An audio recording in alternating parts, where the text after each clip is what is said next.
एक को store room में ले जाता है और उसके ऊपर से मिट्टी हटाता है। तभी उसकी मॉम उसे आवाज लगाती है, इसलिए एंगस को जाना पड़ता है। अब रात को बहुत तेज बारिश हो रही होती है और तभी उसे अपनी वर्कशॉप से, जहाँ पर उसने एग रखा था, वहाँ से कुछ आवाज आती है। एंगस भागते हुए उस तरफ जाता है, लेकिन वहाँ पर उसे कुछ भी नहीं दिखता। और जब वो स्टोर रूम से बाहर आता है तो वो देखता है कि वहाँ पर एक अजीब सा क्रिएचर है और ये क्रिएचर उसी एग से बाहर निकला है जिसे एंगस समंदर के किनारे से लेकर आया था। वो उस क्रिएचर को हाथ लगाने की कोशिश करता है, लेकिन वो उसके ऊपर अटैक कर देता है। एंगस को लगता है कि ये भूखा है, इसीलिए एंगस अंदर जाकर उसके खाने के लिए एक आलू लेकर आता है और इसके बाद वो आलू उस क्रिएचर को खिलाता है।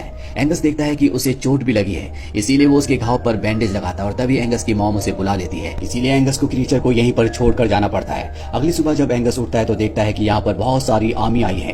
दरअसल समंदर के किनारे रहते हैं, इसीलिए यहाँ पर यूनाइटेड किंगडम की आर्मी आई होती है ताकि वो समंदर पर नजर रख सके कि कहीं जर्मनी यहाँ से इनके देश के अंदर एंटर न कर जाए। दरअसल जंग के माहौल में ये सब आम बातें हैं। आर्मी वाले कहीं भी आ जाते हैं, किसी के भी घर पर रहते हैं और अब आर्मी वाले इनके घर पर भी रहेंगे।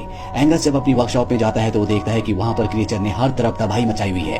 दरअसल क्रिएचर बहुत भूखा होता है। एंगस के घर में चारों तरफ आर्मी है, इसीलिए उसे खाने के लिए घर पर कुछ भी नहीं मिलता। वो गार्बेज का बॉक्स लाकर क्रिएचर के सामने रख देता है। क्रिएचर उसके अंदर घुसकर खाने की सारी चीजें खा लेता है। अब इसका नाम एंगस क्रूसो रखता है। क्रूसो और एंगस बहुत अच्छे दोस्त बन चुके हैं। साथ ही एंगस को एहसास होता है कि इसे पानी की जरूरत है, इसीलिए एंगस क्रूसो को पानी के अंदर डाल देता है। पानी के अंदर जाने के बाद क्रूसो बहुत खुश होता है। अब यहाँ पर एंगस के घर में एक लड़का आता है जिसका नाम लुइस है। दरअसल यहाँ लुइस को एंगस की मॉम की हेल्प करने के लिए भेजा गया है। एंगस की मॉम जब वर्कशॉप के अंदर जाती है तो वो देखती है कि वहाँ पर सारा सामान बिखरा हुआ है। वो समझ जाती है कि एंगस कुछ न कुछ गड़बड़ कर रहा है। तभी यहाँ पर लुइस आ जाता है और वो कहता है कि मैं आपकी यहाँ पर मदद करने के लिए आया हूँ। एंगस की मॉम कहती है कि मुझे लगता है कि एंगस ने यहाँ पर किसी पेट को, यानी कि पालतू जानवर को छुपा रखा है। दरअसल उसे पेट्स पालने की इजाजत नहीं है। अगर तुम्हें कोई भी पेट दिखे तो उसे कमरे से बाहर निकाल देना।